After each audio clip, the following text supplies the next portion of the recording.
Hi everyone, welcome back to my channel. If you're new here, my name is Romani and I've been locked for about 3 years and 3 months. On my YouTube channel, I really love to give y'all all the tea about lock journeys. I let you know what I like, what I don't like, do's and don'ts, what I love. I let you know everything that's going on in my journey in hopes that it can help you on yours. So let's just get into it. Let's talk about everything that I have learned on this 3-year journey. If you watch my videos, you already know the first thing that I'm going to say is I learned patience. Your lock journey will teach you so much about patience because your hair is not going to lock when you want it to lock. Your hair is going to lock when your hair wants to lock, even if that's not on the time frame that you had in mind. I honestly didn't feel like my hair was truly locking until around 16 months or 17 or 18 months. I had been locked for so long before I started to feel like my hair was locking. When I locked, I did 2-strand twists and my hair constantly just gave me old twist vibes. Every time I would look at my hair, I would be like,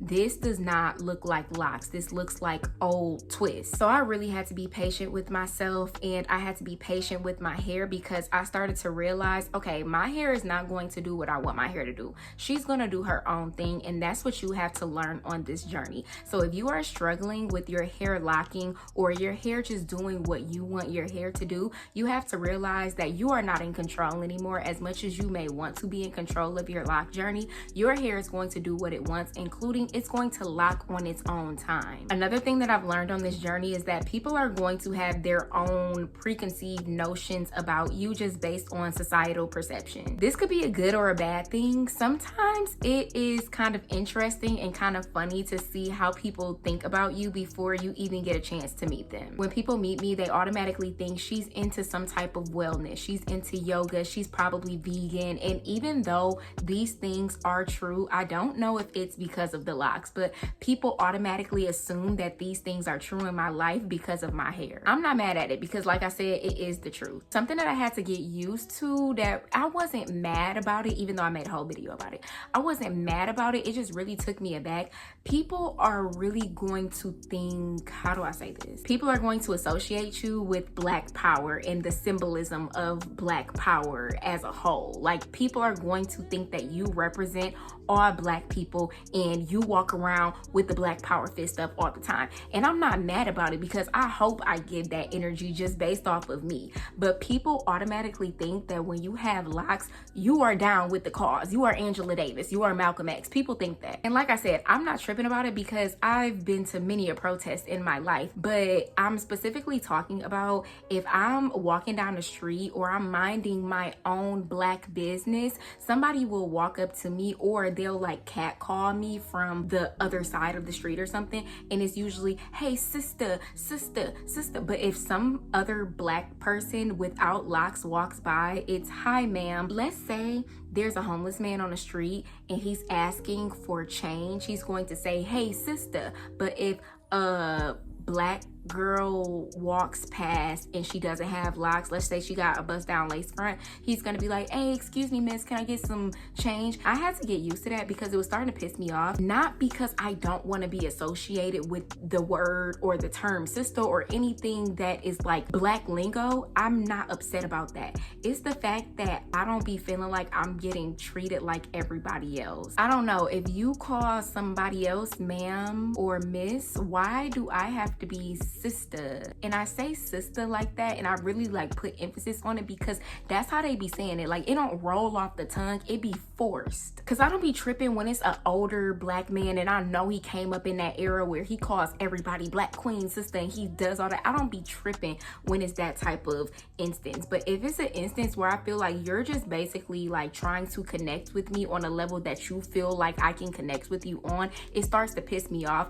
Because I think about it just like this. Like, if a white person is talking to you and you're Black and they try to say things that they normally wouldn't say, like homie, you know what I mean? Like, they just do too much. It's just like, talk how you usually talk. Don't try to connect with me based off of what you think I want to connect on. I really hope that this is making sense because I feel like I'm rambling, but if you know, you know. Another thing that I've experienced, I don't want to say I learned it because it wasn't a lesson to learn, but something else that I experienced was just feeling empowered by my locks. So many people ask me how this journey has has been, this has been the best journey of my life. And I've been on so many journeys. I've been on weight loss journeys. I've been on my natural hair journey when I did my big chop. I've been on so many journeys, and this has been by far my favorite. And I can't tell you why, it just has been. I feel like locks have brought me back to myself, just back to who I am. Like, not whoever is on social media or whoever is like in society, but just like it's brought me back to my core self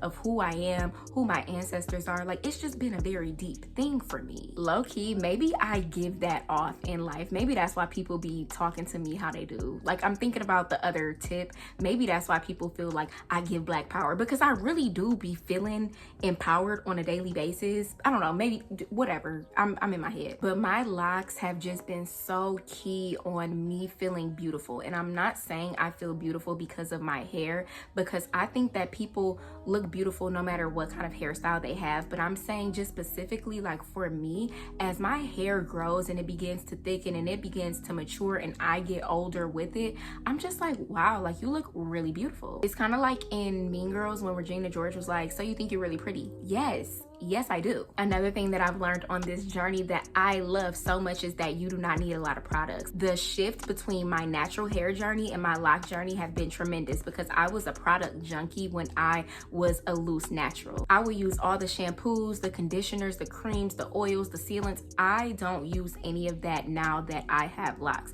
I do not use products. The most I'm going to use is rose water, and I'm going to make that myself. And the most oil I'm going to use is olive oil, and that's going to come out of a bottle on somebody's shelf. I'm not about to use all of these products. A lot of people ask me, what do you use to shampoo? I don't use anything to shampoo, and I tell y'all this in every video.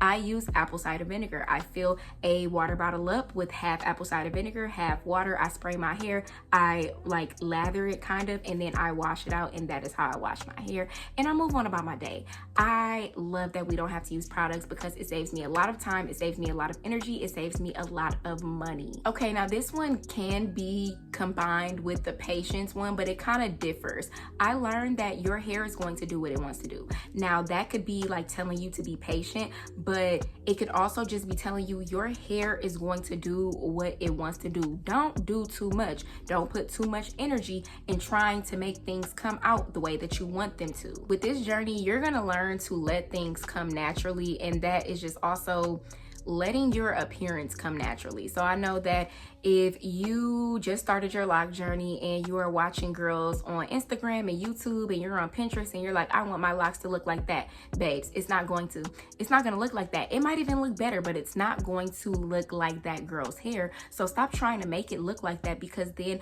you are going to start feeling annoyed with your hair. You're going to be like, my hair isn't locking. Meanwhile, your hair is locking. You just wanted to lock like that girl's, and you're not that girl. Like, yes, you're that girl, but you're not that girl. This is a unique journey, and you have to treat it as a unique journey. Let everything flow. Let it come naturally. Don't try to force anything. The last thing that I've learned is people are going to treat you differently. Not saying that it's a good or a bad thing, but as your hair starts to grow, the people who might have been a little iffy about your starter lock phase are going to love your hair in its mature phase. So if you're in that starter lock phase and you're feeling weird, it's really okay, because some years are going to pass. Your hair is going to be down your back, and people are going to be like, oh my God, how did you do it? I love your hair.